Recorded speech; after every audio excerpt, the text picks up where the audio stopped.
कि अगर राजनीतिक दल का झंडा किसी जलाया हूँ तो एक राष्ट्रीय खबर नहीं हो सकती, प्रदेश स्तर की भी खबर नहीं हो सकती, लेकिन लोकल न्यूज़पेपर में भी छपा होना चाहिए। ये तो वो लोग काम करते हैं, तोड़फोड़ का काम, जलाने का काम, जिनको मीडिया में बने रहने के लिए कोई जगह नहीं है। तो इस तरह का न्यूसेंस टाइप काम लोग करते हैं लोग, तो जिनको अच्छा लगता होगा उस तरह का काम करते होंगे। हम लोग तो विश्वास नहीं रखते झंडा उंडा जलाने में। ऐसी परिस्थितियों में मजबूत होकर निकली है पार्टी, कभी भी कोई नुकसान नहीं हुआ है। हाँ, जिन लोग पार्टी के खिलाफ बोल रहे हैं या पार्टी के में अलग तरीके से जो बात को रख रहे हैं, उनको नुकसान हो सकता है, व्यक्तिगत उनको नुकसान हो सकता है, पार्टी को नुकसान नहीं होगा इससे। नमस्कार, मैं हूं विशाखा और आप देख रहे हैं गणादेश बिहार। इस वक्त हमारे साथ मौजूद है कैमूर जिला के रामगढ़ विधानसभा के राजद विधायक सुधाकर सिंह। आइए बातचीत करते हैं उनसे। सर, बहुत बहुत स्वागत है आपका गणादेश बिहार। नमस्कार। आपकी पार्टी यानी कि राजद में अभी तेज प्रताप को लेकर काफी हंगामा मचा हुआ है, इसको लेकर आपका क्या कहना है?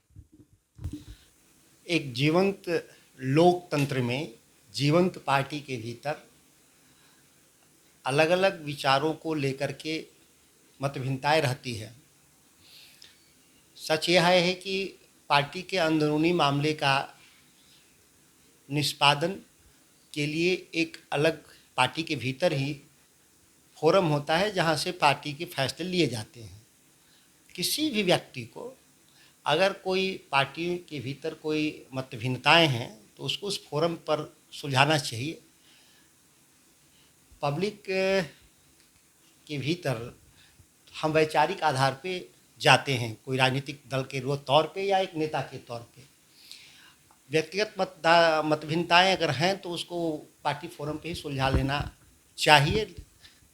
अगर इसके बाद भी लोग बाहर जाते हैं तो फिर उनकी मर्जी है। अभी तेज प्रताप ने आप पे भी एक आरोप लगाया झंडा जलाने का, तो इस पर क्या कहना है आपका? मैंने देखा नहीं और सुना नहीं, लेकिन आप अगर कह रही हैं तो आपके माध्यम से हम लोग एक बात जानना चाहते हैं, अगर बातें वहाँ तक पहुँच रही होंगी तो, कि अगर राजनीतिक दल का झंडा किसी जलाया हूँ तो एक राष्ट्रीय खबर नहीं हो सकती, प्रदेश स्तर की भी खबर नहीं हो सकती, लेकिन लोकल न्यूज़पेपर में भी छपा होना चाहिए, खबर बनती है। तो अगर कोई अखबार की कटिंग हो या कोई वीडियो हो या कोई फोटोग्राफ्स हो, कुछ तो होना चाहिए आरोप लगाने के लिए। अन्यथा आरोप लगाने के लिए ही केवल आरोप लगाना है तो आदमी कुछ भी आरोप किसी पर कुछ भी लगा देगा। हम लोग जब इस लोकतांत्रिक प्रणाली में हैं तो सही है कि लोकतांत्रिक प्रणाली दलीय राजनीति से नियंत्रित होता है, और हम दलीय राजनीति में जब विश्वास है मुझे, तो फिर हम किसी पार्टी का झंडा क्यों फूकेंगे? हम अपनी बात को रखेंगे। हमारे पास सैकड़ों तरीके हैं बात रखने के लिए। हम मंच से, माइक से, सोशल मीडिया के जरिए, मीडिया के प्रिंट मीडिया, विजुअल मीडिया, बहुत तरीके हैं बात रखने का। ये तो वो लोग काम करते हैं, तोड़फोड़ का काम, जलाने का काम,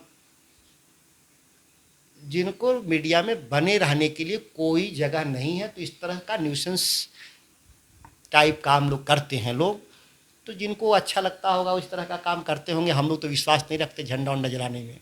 तो तेज प्रताप यादव करना क्या चाहते हैं? अपनी ही पार्टी में आरोप प्रत्यारोप कर रहे हैं, ये कहीं ना कहीं सुर्खियों में बने रहने के लिए तो नहीं है?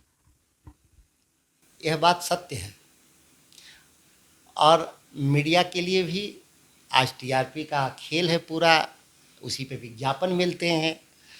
तो गंभीर राजनीति पर बहस को छोड़ करके इस तरह के अगंभीर और न्यूसेंस टाइप बात से भी विज्ञापन मिल जाते हैं, टीआरपी अच्छी चलती है।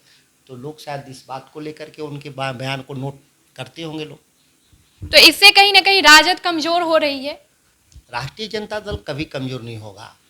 राष्ट्रीय जनता दल लोहिया जी के द्वारा स्थापित राजनीतिक सिद्धांतों के ध्वजावाहक कर्पूरी ठाकुर, और वहाँ से पार्टी आज यहाँ खड़ी है बिहार में नंबर 1 पार्टी।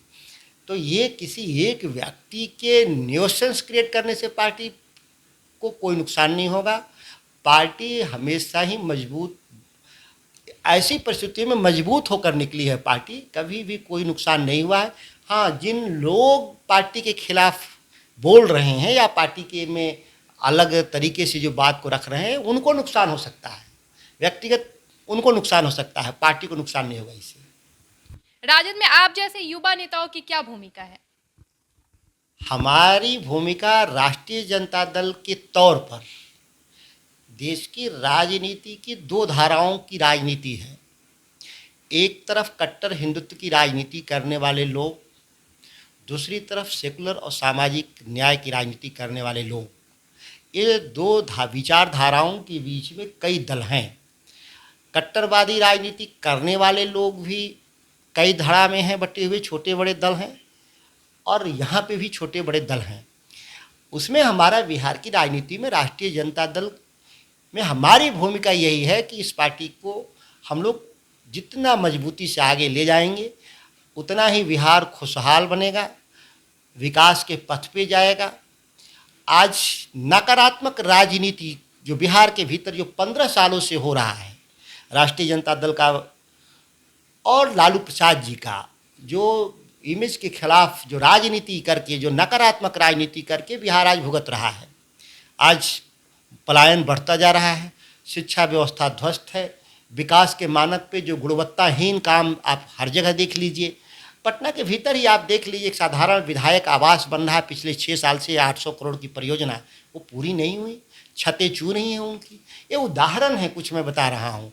तो ये इस नकारात्मक माहौल जो बिहार में है, जो जदयू और नीतीश कुमार के राज में, इस माहौल को समाप्त करना हमारे जैसे नौजवानों की बड़ी भूमिका है, और उस भूमिका को हम लोग स्वीकार करते हैं। तो राजद सपोर्ट करती है किस बात का? कि आप युवा जो ऐसे समस्याओं को उठाते हैं और उस पर बात करते हैं, उसको आगे ले जाना चाहते हैं, तो इसको लेकर राजद की तरफ से आपको सपोर्ट मिलता है? ये जनता दल के हमारे नेता तेजस्वी यादव के नेतृत्व में हम लोग लगातार मुद्दे हम लोग उठाते हैं, और जिन सामाजिक सवालों को लेकर के और जिन सवालों को लेकर के आज खड़ा होते हैं, आज ही आप ही के हम स्टूडियो में भी खबर आ रही है कि 23 तारीख को प्रधानमंत्री ने कहा है कि जातीय जनगणना पे जो है उस सवाल को हम सुनेंगे। यह तो राष्ट्रीय जनता दल का मुद्दा था। तो देश सुन रहा है हमारे बातों को लेकर के। हम जिन सवालों को लेकर आगे बढ़ते हैं, वो केवल बिहार में नहीं, देश में सुनी जाती है, और सभी राजनीतिक दल और जो प्रबुद्ध लोग हैं वो समझते हैं कि हम किस बात को कहना चाहते हैं। आप हमेशा से किसान के इशू पर भी बात करते हैं, तो अभी बिहार में किसानों का जो समस्या है, उसको लेकर आपका क्या कहना है? समस्याएं लगातार बढ़ रही हैं, और एक समस्या नहीं है। सबसे बड़ी समस्या है कि किसानों को मूल्य नहीं मिल रहा है अनाज का। जो खेत खलिहान में पैदा होने वाले लगातार दाम घट रहे हैं बाजार में, और ध्यान दीजिए, कारखाने से जो माल निकल के आ रहे हैं, जो किसान उपयोग करते हैं एज ए खेती में जो इनपुट्स हैं, या फिर और जो चीज़, वो लगातार महंगे हो रहे हैं। आश्चर्यजनक है कि किसानों की आमदनी सिकुड़ती जा रही है, और जो किसान बाजार से जो सामान लाता है, ये फर्टिलाइज़र, डीजल, पेट्रोल, गाड़ी, ट्रैक्टर, या अपने जो भी खर्चे के लिए, वो सामान महंगे होते जा रहे हैं। तो हम एक तरफ लगातार गरीब हो रहे हैं किसान, और एक तरफ चंद अमीर लोग वो लगातार अमीर होते जा रहे हैं। और एकदम मैं कह सकता हूँ भयावह है। ये जो कोविड-19 का जो लॉकडाउन था, ये पूरी इकनॉमी को धाराशाही कर दिया, और धाराशाही हुई इकनॉमी में जो पैसे का, जो वेल्थ का जो ट्रांसफ़र है, वो बहुत तेज़ी से देश के 1% जो बड़े पूंजीपति हैं उनके पक्ष में जा रहा है। करीब 72% संपत्ति 1% लोगों के हाथ में चला गया, जो मोदी जी के ही नेतृत्व में 2019 में 58% था। यह आश्चर्य है कि एक तरफ लोग तेज़ी से गरीब हो रहे हैं, आमदनी घटती जा रही है, और ठीक उलट 1% जो अमीर लोग हैं वो तेज़ी से धनी होते जा रहे हैं। और इसी असमानता के खिलाफ लोकतंत्र की लड़ाई थी। कोई लोकतंत्र सत्ता में बने रहने की लड़ाई नहीं थी हमारी। गरीबी और अमीरी के बीच में खाई कम हो, इसकी लड़ाई थी, और देश की आज़ादी की लड़ाई। और आज हम कहाँ चले गए? अंग्रेज़ों के ज़माने में जो थे वो, उससे भी भयावह स्थिति है। तो ये सवाल है राष्ट्रीय जनता दल का। हम लोग हमेशा इसके पक्ष में रहते हैं। ग्रामीण अर्थव्यवस्था में उछाल आना चाहिए, उनके इंफ्रास्ट्रक्चर मजबूत होने चाहिए, और उनकी आमदनी बढ़े। तो इस सवाल को लेकर हम लोग हमेशा लड़ाई लड़ते रहते हैं, विधानसभा के भीतर, विधानसभा के बाहर। बहुत बहुत धन्यवाद आपका। ये थे हमारे साथ रामगढ़ के विधायक सुधाकर सिंह। इनसे हमने बातचीत की, इन्होंने सभी मुद्दों पर खुलकर हमें जवाब दिया है। कैमरा पर्सन रामनंदन जी के साथ मैं विशाखा, धन्यवाद।